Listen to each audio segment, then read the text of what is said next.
Binge the full week of The Ray Taylor Show ad-free over at patreon.com/inspired disorder. What you manifest in your mind, you can bring to reality. 28 days later, zombie movie that came out back in 2002.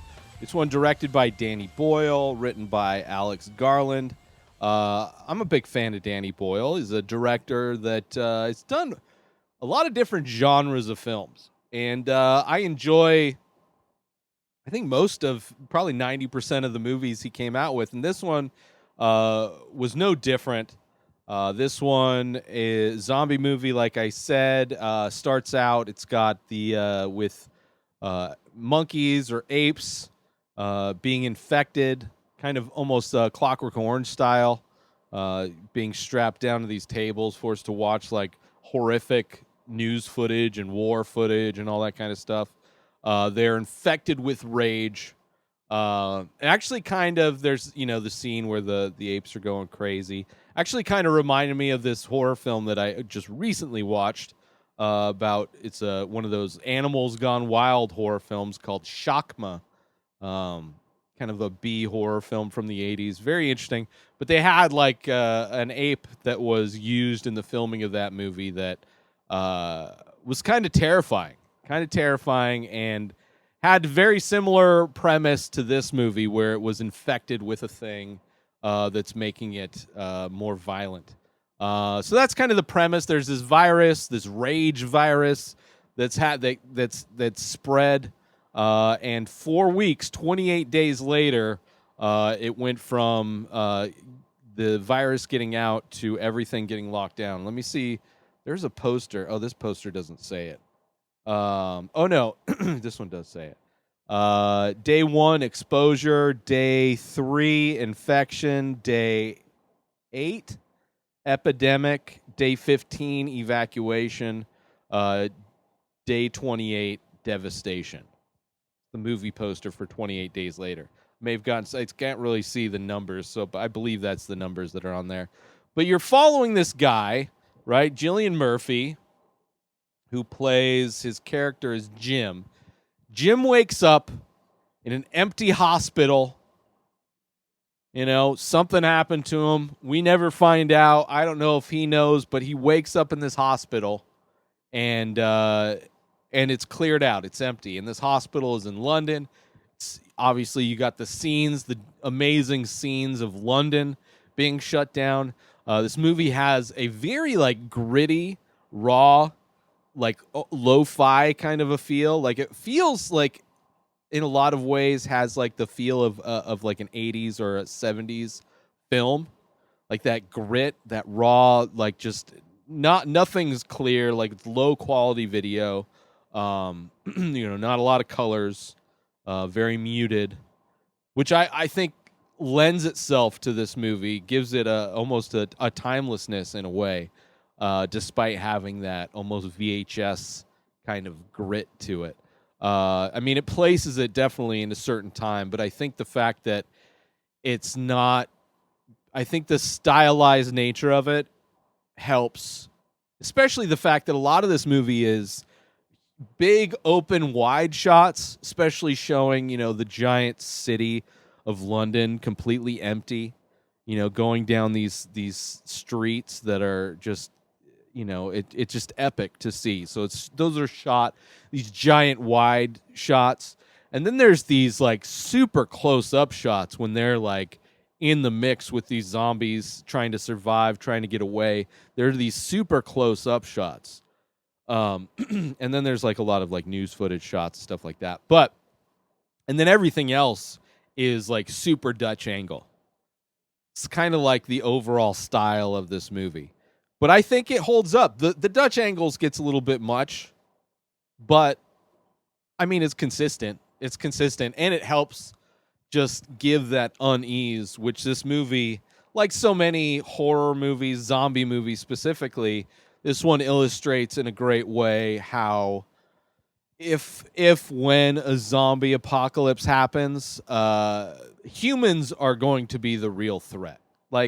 This movie, the zombies are the threat, right? Obviously, once he's like in a church and he sees these zombies, and they're the running zombies. I think this might have been one of the first movies that had zombies that could run, right? They're kind of lifeless and droned out type zombies to begin with, but once they get an idea, they see you, they're after you. And maybe this isn't a traditional zombie film in that they're infected with a virus. So because of that, maybe that's why they move so fast, because their bodies aren't really degenerated in a way. It's just something, the virus has infected them. But, you have the zombies are the thing. And then, of course, so Jim hooks up with a group of people as he's running away that are, also trying to survive. And then one of them dies pretty quick. And then they go and they see that there's an apartment in an apartment building that's got some Christmas lights. So they try to get to those Christmas lights. And they meet, what are their names? Frank and Hannah, which are, a dad and a daughter. And, it's... in so many ways, this movie has a lot of similar things that are in all of the other, like in most horror movies and most zombie movies, like apartments in zombie movies. Apartment buildings are pretty popular. The whole like meeting people on your journey is a thing. The father-daughter, to kind of express how different types of people that are engaged in this, trying to survive. But yeah, it's pretty great. And we also find out that it only takes like 10 to 20 seconds for somebody to turn once they've been infected. And it only takes a drop of blood, like in your eye, in your mouth, in a cut, if you're bit, obviously, that standard zombie trope. So super quick turnaround on that. And of course they're fast, which is different. So anyway, Jim and Selena, who is the other person that survives when they, Jim gets out and all that stuff, kind of turns into an action moment, right? Like, it's all like these big empty shots of London, and then he gets into this church and sees all the zombies. That's where we're introduced to the zombies, and then it becomes a bit more of an action because he's trying to get away. And in that, they meet Frank and Hannah, and they come to an idea. There's a radio thing. They're like, okay, this is like all we know. This is as far as our options. We could stay here and eventually die, most likely, or we go to where there's more people and hopefully there'll be help there. So they decide to go, and then it's like a road trip, and you have the scene. It's in like every zombie movie or every like apocalypse movie where you go into a grocery store. But this one has the grocery store scene.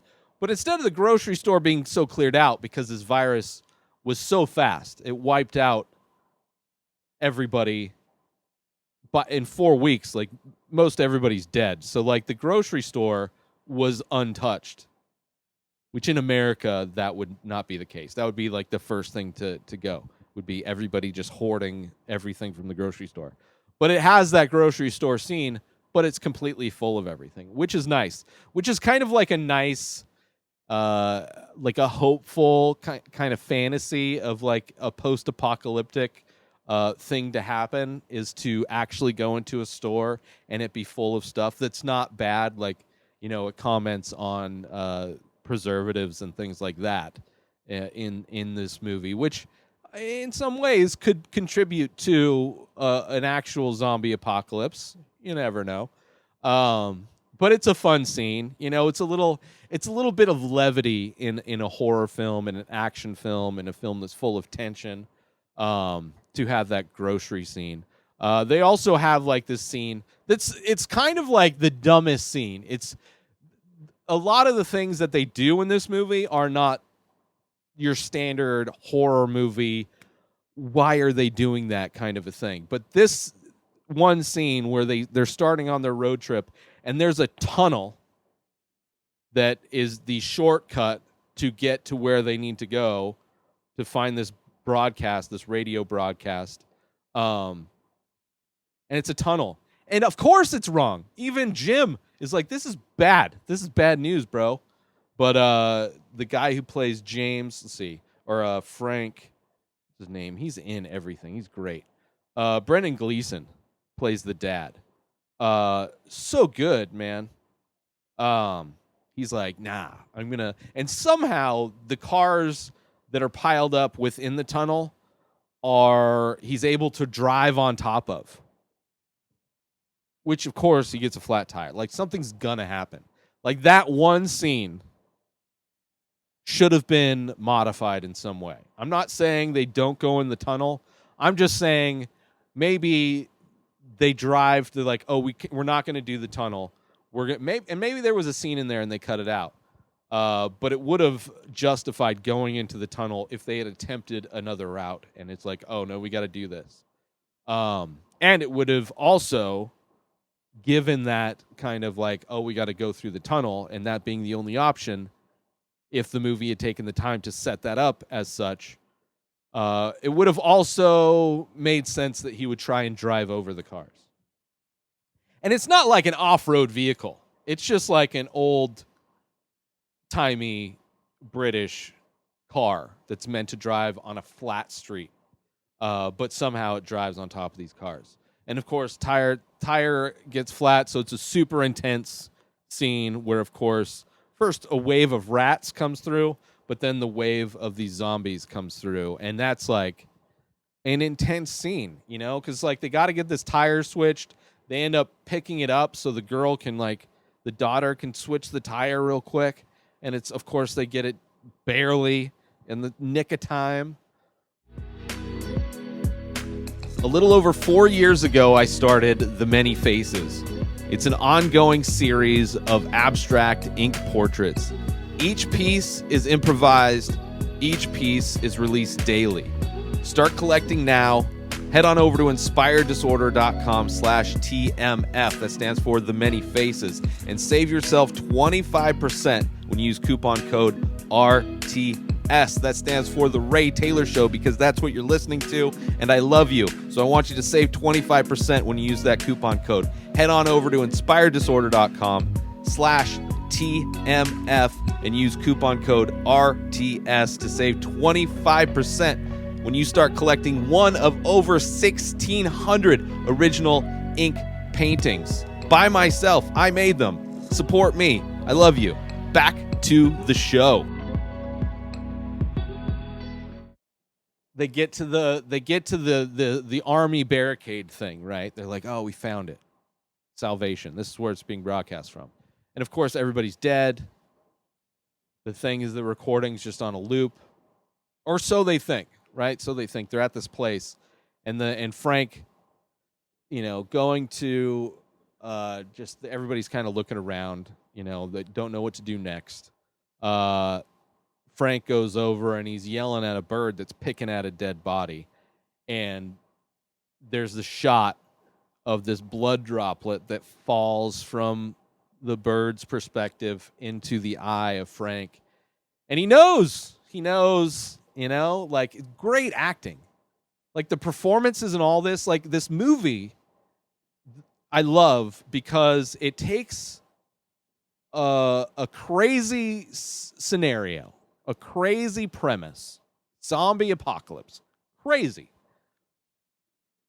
and takes that and tries to capture that story in the most grounded way possible. People are acting, for the most part, how they would act, most likely. Things are happening how they would happen.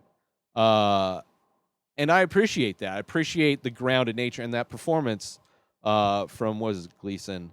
His first name. Brendan Gleeson, when he gets that blood in his eye. And he's like, tells his daughter that he loves her and that he's sorry that he was angry at her before. And she's like, nah, what are you talking about, Dad? And then she realizes that he's turning. Great performance from him. Great performance from everybody, obviously. But then there's this scene, like, right after that. Like, we see, like, the movie goes through such pain to illustrate just one drop of blood in an open area, your eyes and your mouth or open wound, will cause you to be infected. Just a drop of blood. And then just after the scene where the dad turns, right? And then gets shot a lot of times by a lot of bullets, spraying blood, just aerosolizing blood into the air. And maybe it's because of my amateur research going through a pandemic and knowing the amount of droplets that are in the air, especially when they become aerosoled, just these invisible droplets that can carry a virus, that this movie completely forgets about in this moment, where this guy is spraying blood, just cloud of blood in the air, and all these people are standing around it. There's another scene, right? So they get saved by the military, right? So it's like, oh, saviors. We're protected. And they're like, we're going to take you back. And of course, just you get a little bit of the typical military jarhead douchebaggery. But the movie clearly goes to that point where it's like, oh, it's even more than that. It's the point of the movie where it's like, oh, the zombies aren't the real threat anymore. Which is similar that happened in The Walking Dead, where it's like, oh, once people get together and you have protection from the zombies, then you see who the real villains are. And you see that these people are the real villains, and that they're like, oh, they're happy that they found these people because it's some women that it's a bunch of military guys that,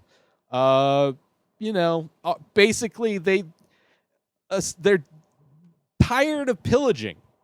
They've got one other lane that they do when they invade, the invaders of the military. They rape and they pillage.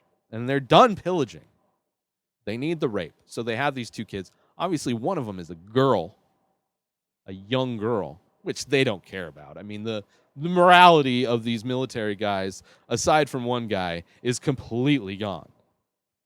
Which, when you think that the world is over, it's a lot easier for people to kind of let go of whatever moral compass they may have had. But there's a scene in that where they're all in the compound or whatever, and they're going to kill Jim, right? Because they just want the girls. But Jim's able to escape. And actually, I don't know if it happens in this scene. But there's a scene where the zombies attack their compound. Oh, my nose hair is tickling.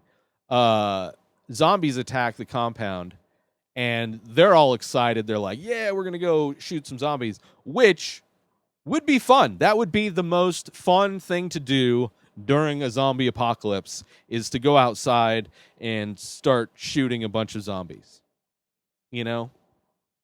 Probably would be a lot of fun.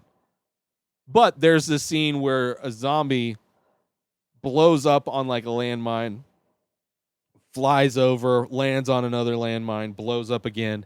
And these guys who are having a ton of fun blowing up, shooting zombies, get covered in blood and guts. And it's like, you're telling me that one drop of blood didn't get into any of their mouths or eyeballs? Blowing up in front of, like, okay. You go through the whole painstaking thing to be like, blood is very dangerous. Look what it did to Frank. And then two scenes. Once the military's involved, like the infection, like kind of protocol goes right out the window. But still a fun scene. But then, so they want to kill Jim, right? They want to kill Jim because they're going to rape these girls.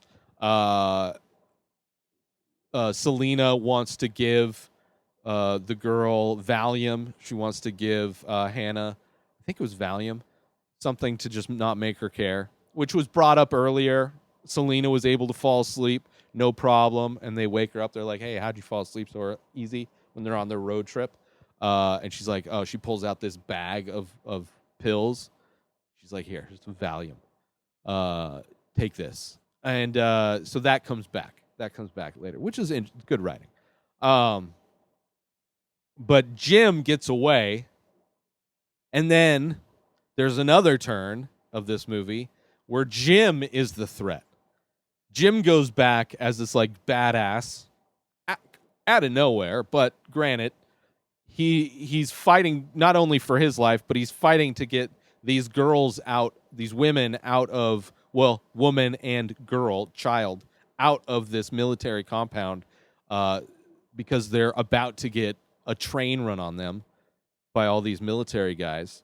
So he becomes a threat, and he's the kind of like in the shadows, attacking, disappearing, scattering around like he knows the compound better than them, which is really cool. Doesn't really make sense why he would know like secret passageways and stuff after being there for, he wasn't there for very long before they decided they were going to get rid of him. But still a really cool moment in the movie. And there's a moment where they're like, there's the whole ideal of normal, right? And how the world has been around for so long, and humans have only been a fraction of a moment in the history of this planet. So for us to become extinct would actually be the planet going back to a state of normal. And then there's also normality compared to people killing people. But people killing people is normal, which is true. I mean, whether it's war or or just murder or just people just have the desire to kill people, and that's another one of those themes that runs through zombie movies and TV shows. The zombie genre. It's really a reflection of humanity and being able to identify human-like creatures as unhuman, and because of that, deserving of death. I mean, it's the reason why we invade so many countries, because in a lot of ways, propaganda and government and politicians declare those other people to be less worthy of life. They are the zombies. They are the threat. When in reality, it's not. It's not that way. Let's see. There's a scene. Well, there's a scene when Jim and the one other military guy that is against the rape of these two people, they decide they're going to kill that guy and they're going to kill Jim. So when they take them out to go kill him in the forest, the guy is like hysterically talking about how it's all fake. Like, the world is normal outside, but we're on an island, and they just shut down the island. Like, we're all quarantined on this island, and we don't know that the rest of the world is going on completely normal. Kind of like would be a conspiracy theorist type of a guy, right? But there's the scene where he's laying down and he looks up through the trees and he sees the contrails of a plane as it flies over. So it's like, oh shit, he's right. Like we are, like, we're contained on this island, but we just need to get off this island. Like, there's people outside of this island and that aren't this military, that aren't these evil people. And we need to get away from it. And yeah, I think it's great. I think it's how it turns. It hits all the ideas of horror of zombie films. When he becomes the hunter, once he was the hunted, now he's the hunter. That's an amazing moment. And in the end, it has a nice ending. I think I may have seen parts of 28 Weeks Later. I haven't seen 28 Weeks Later yet in its entirety. So I'm looking forward to that next week.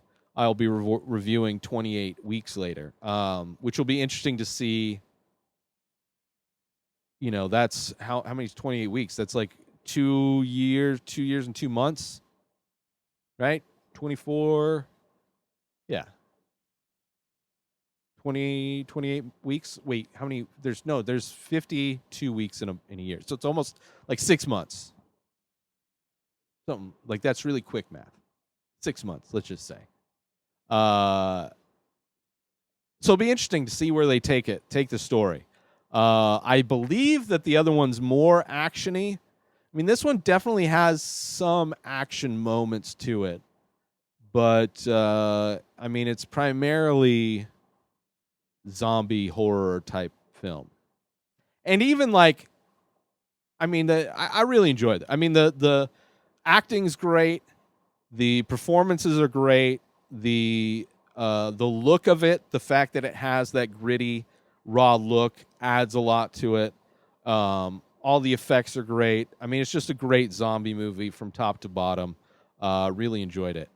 So if you haven't seen it in a long time, or maybe you've just never seen it, check out 28 Days Later. It is a classic zombie movie. I would imagine there are people that consider 28 Days Later to be the best zombie movie, and I'm sure there's a lot of people that don't, but I'm sure it's topping somebody's list. It is great. It is a great movie, especially those scenes with the open, empty London. Pretty great. But yeah, check it out. New episodes of The Ray Taylor Show come out every single day. Subscribe on IGTV, YouTube, and everywhere else podcasts are found. Binge the full week ad-free over at patreon.com/Inspired Disorder. Buy a Ray Taylor Show merch over at inspireddisorder.com. And follow the show on Instagram at Ray Taylor Show. Have a wonderful day, everybody. Peace out!